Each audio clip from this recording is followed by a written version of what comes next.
We both know why you clicked on this video, and that is because you're feeling stuck. You're feeling like your life is not where it's supposed to be right now. And to be honest, you're wrong. Sorry to say that. But you're also right. Sounds a bit counterintuitive now, doesn't it? You're wrong because you're always exactly where you're supposed to be. You wouldn't have clicked on this video. You wouldn't be trying to learn more if you weren't where you're supposed to be. But you're right.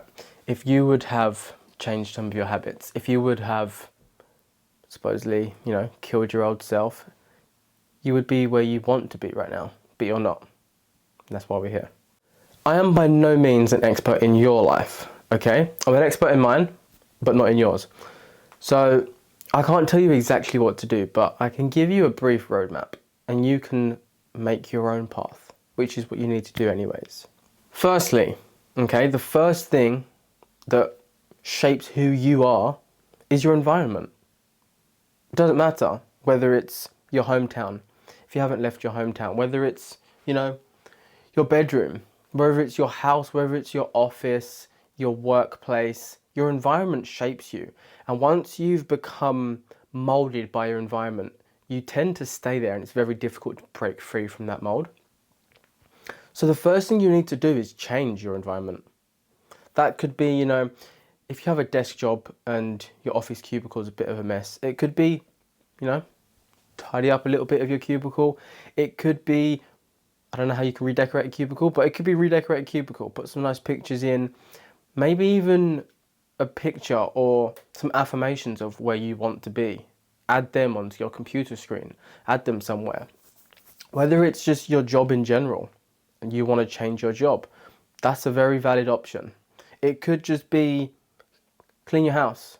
It could be redecorate your house. It could be move your sofa from here to there, or it could be just move your bed. I've done this many a time. When I was living in a flat, I would regularly change the whole layout of my flat. One day my bed was in my bedroom. The next day it was in my living room. And then my bedroom became a storage room. It became an office space. And my living room became more enjoyable. It was connected to the kitchen, so it felt like I had a studio apartment. I'd always wanted a studio apartment at the time, mind you. Some other things that you can do to change your environment could simply just be to travel.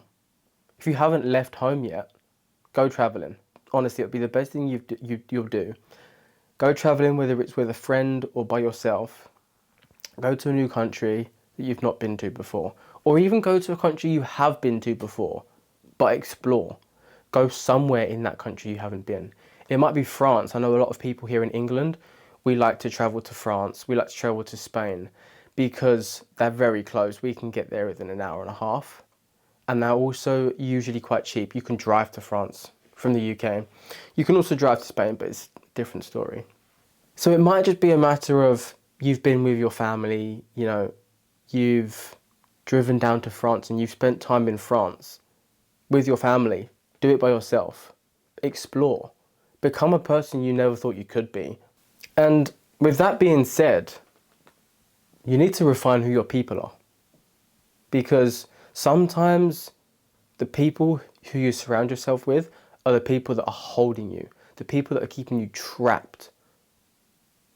And I've experienced this before with many people, friends, family, even colleagues. And look, they may be very well intended, okay?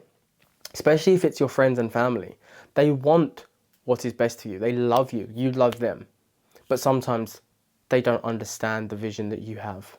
And you may need to spend less time with them. You may need to find a new tribe. And with your new tribe, you will be able to create a new you because you'll have the same goals, you'll have the same vision. To figure out who your new tribe is, you need to figure out your direction. Because that is the most important part. If you don't know where you're going, you don't know who your people are. Because you don't know where they're going. They may be going somewhere completely different to you, It's like getting on a train. You're trying to go to Edinburgh, but you get on the train to London Luton. Because you don't know the direction. You don't know where you're heading. So you just get on the first train that arrives. You just pick the first person that you find. That could even be the case with your relationships. But you need to decide what you want in life. If you figured out where you're going, if you figured out where you want to be in 10, 15, 20 years, work backwards. What is your direction? And aim for that. 100%, no hesitation. Go for it. Like a bullet coming out of a gun, you need to be going 100 miles an hour towards your goals, because I'm going to tell you the truth, no one's going to do it for you. You need to be doing this yourself. No one is coming to save you. And this is my favorite part, okay? You need to turn your life into a video game. For many of my gamer bros out there, you love playing video games, right? Because what is a video game, essentially? You have a direction, okay? You know what your mission is, and you know what the end goal is. On top of that, you have challenges. And believe me, I spent a long time trying to avoid challenges. Challenges are actually what makes life fun and enjoyable. If you're not overcoming challenges, you're not learning, firstly. And if you don't have any challenges, you're not pushing yourself. And on top of that, a video game will also get progressively harder. And as you improve, the game gets harder, right? You pick up new resources, you pick up new skills and abilities, and then you need to use those resources, skills, and abilities to keep progressing. So if you start treating your life like it's a video game, you'll start enjoying it more, and you'll also start progressing quicker. And this is something that I've done personally. This is my pocket journal. It's from Smythson. They are quite expensive, okay? This one set me back about £75. And some people might think that's crazy because it is tiny, but it's beautiful. Look, it's flexible leather. I stick it in my back pocket. I take it everywhere with me. And I've not finished this one yet, but I have got another one sat over there waiting for me. The thing that I love, I've just started doing this recently in this pocket journal, because one of my New Year's resolutions was to start some new habits, and I needed a way to track these habits. So what I did was I built a bunch of boxes, and I'm about to show you these boxes. This is my first month's boxes. And you can see there it says workout, journal, 1.5 litres drunk. So for working out, for me, that month, I simply had to do 20 push-ups, 20 sit-ups every single day to be able to tick that off my box. And I did do that every single day. And I felt so fulfilled when I got to the end of the month and I'd seen a whole month worth of working out. Journaling. One of my resolutions was to get back into my journaling habit. So every day that I did fill out a journaling page, I got to tick it off from the box. And this month I missed the first week because at that point I hadn't done the tracker yet. And I'd also missed 4 days, which I labelled with a point. 1.5 litres drunk. I didn't do very well this month, but I did do better than I had done before. Then we fast forward to February. As you can see, much better. I've got now twice as many. This is for March. As you can see, again, twice as many. I've even got 2 that I haven't managed to figure out yet because I don't know what 2 new habits to add. So this comes everywhere with me. This is my lifeline. If I lost everything, I'd still want this. That's how I've gamified my life. Every single day I get to tick off that. I get to add additional XP. And now I'm making my XP boost harder and harder.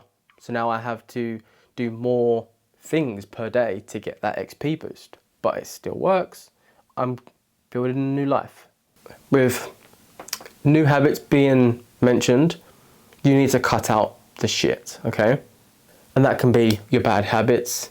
Again, coming back to it, your bad toxic relationships. Just anything holding you back, basically.